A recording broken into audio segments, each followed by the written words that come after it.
আরক্ষা দপ্তরের উদ্যোগে রাজ্যে গাঁজা বাগান নিধন করার অভিযান কিন্তু অব্যাহত রয়েছে।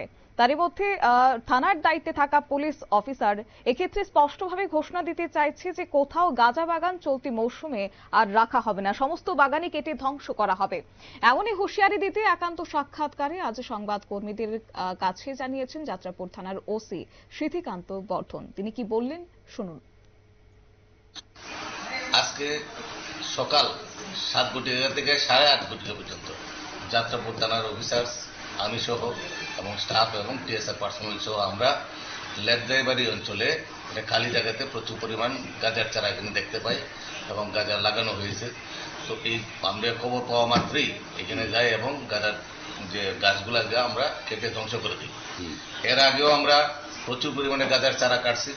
আগামী দিনেও আমরা যখনই খবর পাবো আমরা অবশ্যই কাটবো এবং এটা একটা অপরাধজনক ঘটনা। এটাকে এই ব্যাপারে কোনো ছাড় দেওয়া যাবে না।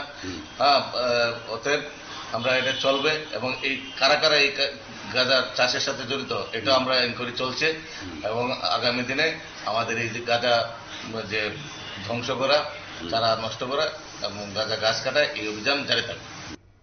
অবশ্য তিনি জানান যে বুধবার সকালবেলাতে কালীখলা এডিসি ভিলেজের অন্তর্গত লেদ্রাবাড়ি জঙ্গল এলাকায় প্রায় 2000 গাঁজা গাছ কেটে ফেলেছেন, এমনটাই দাবি যাত্রাপুর থানার ওসির।